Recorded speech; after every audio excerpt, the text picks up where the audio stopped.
One more thing on here that we'll discuss because I feel like it's a good one, and then let you guys go. Yeah. Martine said, talk about spay and neutering dogs too young that they would tend to have less bone density. Look, this is Years. what I tell my customers. If you're coming to us, you want a bull dog, right? So why would you cut off his hormones at a baby age? Why would you? Okay, if you chop off a male's nuts, he's gonna look like Justin Bieber. He's gonna look like a female forever. Well, here's the thing that most people don't understand. We want him to look like Arnold. What? Love you. Here's the one thing that the biggest misconception that I get working at the vet's office for all those years. He's an asshole. I'm gonna cut his nuts off. Guess what? Now he's gonna be an asshole with no nuts. It's a learned behavior. You know what I mean? Being an asshole is a learned behavior. So thinking that you're cutting this dog's nuts off so he won't hump on you or he won't be an asshole. Mark. No, that's a behavioral issue. That has nothing to do with his testosterone. So the studies say that it can hinder your bone growth because it will force the growth plates to close early. So the growth plates in between their joints stay open to about 12 to 16 months is what some veterinarians will believe or even talk about. So when you cut the body's, testosterone, they naturally start to close early.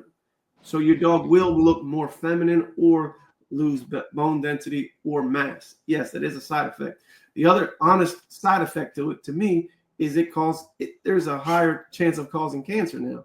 That's what's been led to believe now is that it is a side effect of neutering too early now. And that's the new study. I'm not saying that I've read a lot about it, but remember I just sent you that the other day. Mm-hmm. No, I've been saying that. I've been saying there's a lot of articles on YouTube. If you want to just watch videos, early spay and neuter, just start searching stuff like that. You'll see everybody's sides, both sides, I guess. But for the most part, you're chopping off sex hormones and they're not just used for sex. So it'd be like castrating a man as a child or a woman. And on top of that, they say women who have had a tubal ligation, so not even a total hysterectomy, but just tubes tied, go through significant changes that are forever, and regret having their tubes tied. Look at a little mustache. And imagine the effects of doing a total hysterectomy on a baby dog or, castrating a young male. There's so many implications, and we probably don't know everything, but it's way more than just reproduction, and obviously keeping an intact male and especially female is inconvenient, but it's kind of a responsibility as a dog owner. So you either do it, at least for females, I would try to keep them intact for 4 years, and males, I don't see what's the need to neuter a male. Now, females, as they age, you run the risk of getting pyometria. So after a certain age, I do recommend spaying a female because of you don't want to run into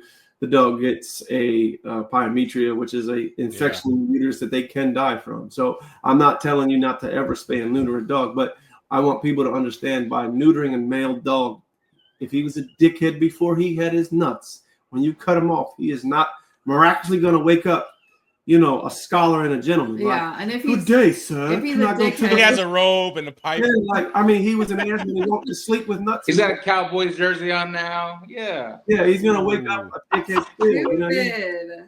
I mean, a lot of people, they really believe that. I think that's. I tried to save my dog. He was being aggressive towards my son, and I was like desperate, trying let's just neuter him. Obviously. And that's where, and I think that's the biggest misconception when it comes to spay and neuter. Because why do most people get dogs spayed and neutered? Oh, I don't want him to procreate. One thing, I understand that, but how's he going to procreate? Which he's going to let him out the front door?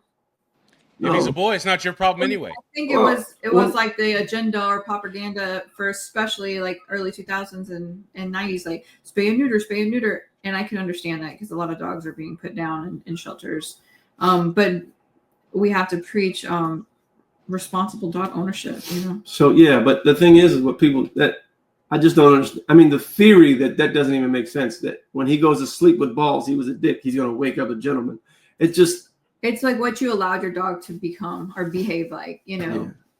he is probably not the problem. It's probably you. Watch some Caesar Milan. You know what I mean? Yeah, there's no bad dogs, bad owners. There you go. Right.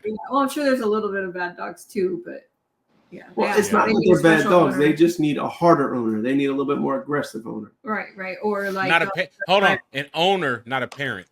yeah, and dogs that are bred for specific traits. You can't,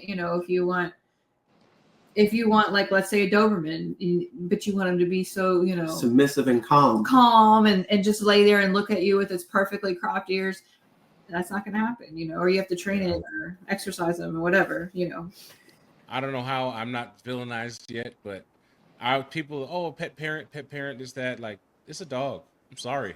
Yeah. It's Yeah. not a child. It's not a human. It's a dog. It's Yeah, hard. don't be insensitive, bro. Come on, man.